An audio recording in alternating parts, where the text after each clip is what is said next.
श्री स्वामी समर्थ. स्वागत आहे तुमचं माझ्या YouTube चॅनल मध्ये. आजचा दिवस तुम्हाला खूप छान सुख समाधानाचा आणि आनंदाचा जावो ही स्वामींच्या चरणी प्रार्थना करते आणि आज या नवीन व्हिडिओला सुरुवात करते. तर बघा मित्रमैत्रिणींनो, आज आहे सोमवार 14 जुलै आणि आजच्या दिवशी आलेली आहे संकष्टी चतुर्थी.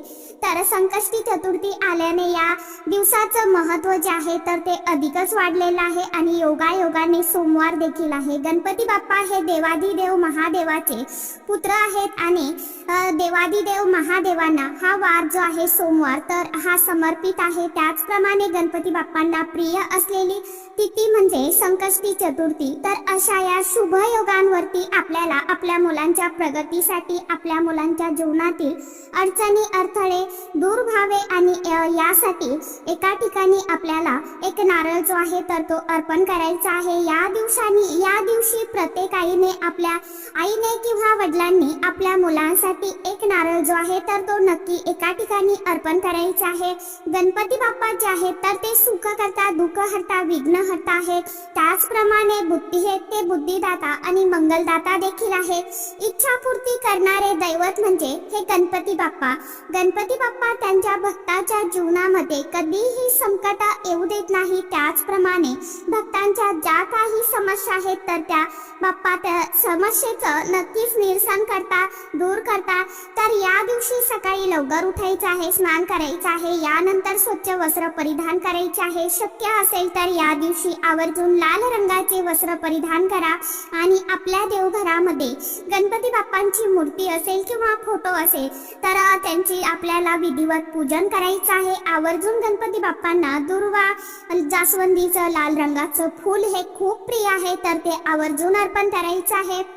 आपण या फुलांचा गणपती बाप्पांना हार बनवून किंवा दुर्वांचा हार जो आहे तर तो देखील तुम्ही तयार करून अर्पण करू शकता. यानंतर गणपती बाप्पांना मोतीचूरचा लाडू किंवा मोदकाचा नैवेद्य किंवा गुळ खोबऱ्याचा नैवेद्य हा देखील तुम्ही नैवेद्यामध्ये ठेवू शकता आणि काही जमलं नाही तर गुळ खोबरा देखील ठेवू शकता. त्यानंतर गणपती बाप्पांचं आपल्याला विधिवत पूजन करायचं आहे, आरती करायची आहे आणि यानंतर आपल्याला हा जो उपाय आहे तर तो करायचा आहे. आता आपल्याला हा उपाय जो आहे तर तो मंदिरामध्ये जाऊनच करायचा आहे.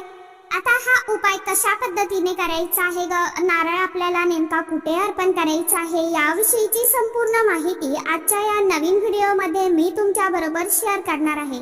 त्यामुळे तुम्ही हा व्हिडिओ स्किप न करता शेवटपर्यंत नक्की बघा. चॅनलवरती तुम्ही जर हा व्हिडिओ पहिल्यांदा बघत असाल तर चॅनलला आवर्जून सबस्क्राईब करा आणि असेच नवनवीन माहितीपूर्ण व्हिडिओ बघण्यासाठी समोरील बेल आयकॉनलाही प्रेस करा.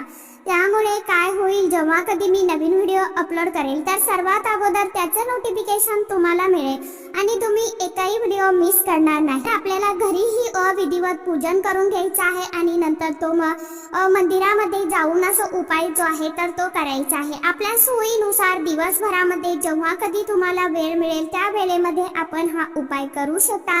आई हा उपाय करू शकते किंवा वडिलांनी केला तरी देखील चालेल किंवा मुलं जर करण्यासारखी असेल तर मुलांनी आपल्या प्रगतीसाठी हा जो उपाय आहे तर तो नक्कीच करू शकता. आता हा उपाय जो आहे तर तो मुलं जर लहान असेल तर तरीही आपण करू शकतो किंवा एकापेक्षा जास्त मुलांसाठी, मुलींसाठी देखील आपण करू शकतो.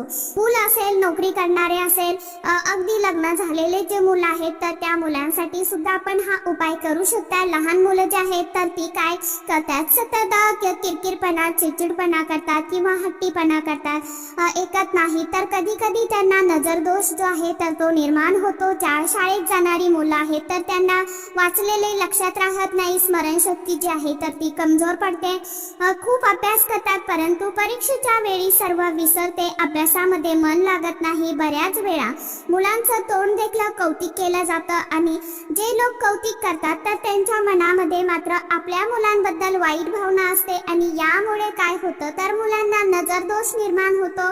मुले सतत आजारी पडतात किंवा आपली मुलं वाईट गोष्टीच्या आहारी गेलेली असतील, व्यसनाच्या नादी लागलेली असतील, नोकरी असेल तर नोकरीमध्ये त्यांना यश मिळत नाही, प्रमोशन मिळत नाही किंवा नोकरी शोधत आहे परंतु मनासारखी जर नोकरी मिळत नसेल, अशी आपली मुलांबद्दलची जी कोणती समस्या असेल, अडचण असेल, तरी देखील तुम्ही हा उपाय जो आहे तर तो आवर्जून करून बघू शकता।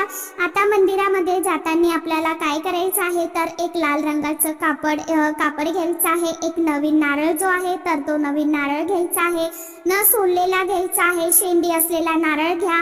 कधीही कुठल्याही गोष्टीसाठी वापरलेला नारळ घ्यायचा नसतो, नवीनच नारळ उपायासाठी घ्यायचा आहे। स्वच्छ एक लाल रंगाचं कापड घ्यायचं आहे, कोरं कापड तुमच्याकडे असेल तर आवर्जून घ्या। त्यानंतर 21 दुर्वा घ्यायचे आहे, गुळ खोबरं, जास्वंदीचं फूल आपल्याला घ्यायचं आहे आणि हळदी, कुंकू, अखंड अक्षता घ्यायच्या आहे। त्याचबरोबर आपल्याला गुलाल देखील घ्यायचा आहे, कारण गुलालही गणपती बाप्पांना अर्पण केला जातो। त्यानंतर एक दिवा घेऊन आपल्याला पूजेचं सर्व साहित्य घेऊन मंदिरामध्ये जायचं आहे। दिवा जो आहे तर तो आपल्याला शक्यतो कणकेचा तयार करायचा आहे। यामध्ये आपल्याला तुपाचाच वापर करायचा आहे। मंदिरामध्ये गेल्यानंतर सर्वात अगोदर आपल्याला गणपती बाप्पांच्या मूर्ती समोर आपल्याला हा दिवा जो आहे तर दिवा आणि तूप लावून घ्यायचा आहे। त्यानंतर दिवा लावताना आपल्याला थोड्याशा अखंड अक्षता ठेवून खाली दिव्याला आसन द्यायचं आहे। दिव्याची जी वात आहे तर ती उत्तर दिशेला करायची आहे किंवा पूर्व दिशेला करायची आहे। दिवा प्रज्वलित केल्यानंतर त्या दिव्याला मनोभावे हळदी, कुंकू, अक्षता, फूल अर्पण करायचं आहे। त्यानंतर नमस्कार करायचा आहे, गणपती बाप्पांना हळदी कुंकू लावायचं आहे, फूल अर्पण करायचं आहे, अक्षता अर्पण करायचं आहे आणि दुर्वा देखील अर्पण करायचा आहे। यानंतर गुळ खोबऱ्याचा जो नैवेद्य आहे किंवा तुम्ही जो कुठला नैवेद्य सोबत घेतलेला असेल तर तो नैवेद्य अर्पण करायचा। यासोबतच तुम्ही फळं देखील सुद्धा अर्पण करू शकता, कारण ती सुद्धा नैवेद्यामध्ये ठेवू शकता। डाळिंब जर तो मिळालं तर नक्की डाळिंब तुम्ही बाप्पांना अर्पण करायचं आहे। आणि यानंतर आपल्याला काय करायचं आहे तर आपली जी काय इच्छा मनोकामना आहे ती पूर्ण मनोभावे आणि श्रद्धेने ज्या काही इच्छेसाठी आपण हा उपाय करत आहोत तर ती इच्छा तुम्हाला बाप्पांना मनोभावे सांगायची आहे। जसं की माझ्या मुलांना परीक्षेमध्ये चांगले मार्क्स मिळू द्या, त्यांची शिक्षणामध्ये उत्तरोत्तर प्रगती होऊ द्या, किंवा अगदी आपली जरी घरातील एखादी इच्छा असेल, म्हणजेच काय तर पैसा संबंधीची अडचण असेल किंवा घरामध्ये सतत कुणीही आजारी पडत असेल तरी सुद्धा या समस्येसाठी सुद्धा आपण हा उपाय करू शकता। त्यानंतर आपली जी काय समस्या आहे ती बाप्पांना सांगायची आहे। यानंतर आपल्याला काय करायचं तर आपण जो नारळ घेतलेला आहे आणि जे कापड घेतलेलं आहे त्या कापडामध्ये आपल्याला हा नारळ ठेवून घ्यायचा आहे आणि आपल्याला या नारळावरती हळदी, कुंकू, अक्षता, एक लाल रंगाचं फूल अर्पण करायचं आहे आणि आपल्या ओंजळीमध्ये घ्यायचं आहे, हातामध्ये घ्यायचं आहे। बाप्पांना आपली जी कुठली समस्या आहे तर ती सांगून ती नष्ट व्हावी म्हणून आपल्याला मनोभावे प्रार्थना करून आपल्याला एक वेळा किंवा 11 वेळा गणपती अथर्व शीर्षम जे आहे तर ते पठण करायचं आहे। एक वेळा संकटनाशम सूत्र पठण करायचं आहे। आपल्याला गणपती अथर्व शीर्षम पठण करणं शक्य होत नसेल तर मग किमान एक वेळा तरी करा। ज्यांना शक्य नसेल त्यांनी मोबाईलवरती यूट्यूबला लावून द्या, काही हरकत नाही आणि तुम्ही श्रवण करा।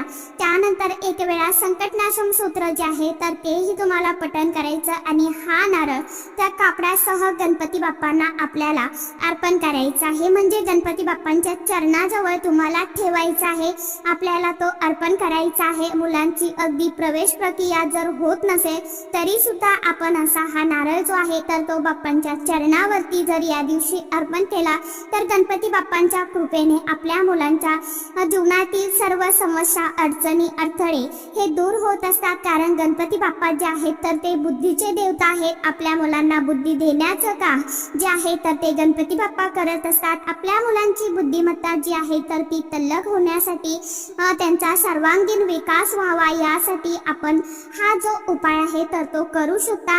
आता एकापेक्षा जास्त मुलांसाठी आपल्याला हा उपाय करायचा असेल तर आपल्याला 2 मुलांसाठी उपाय करायचा असेल तर मग तुम्हाला 2 नारळ लागतील आणि 2 लाल रंगाचे कापड लागतील।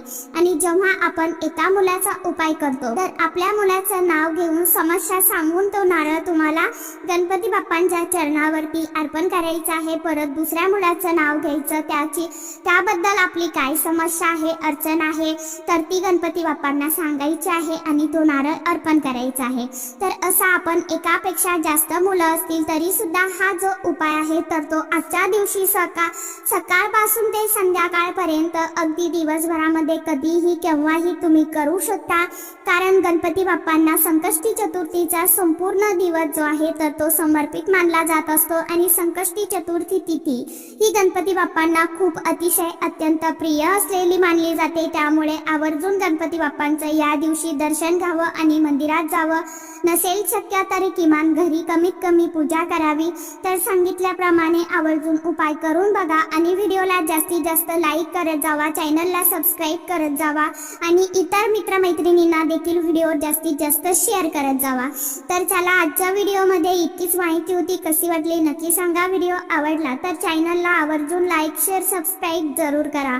परत भेटूया नवीन माहितीसोबत, नवीन व्हिडिओसोबत. तोपर्यंत सर्व माझ्या यूट्यूब परिवाराला श्री स्वामी समर्थ.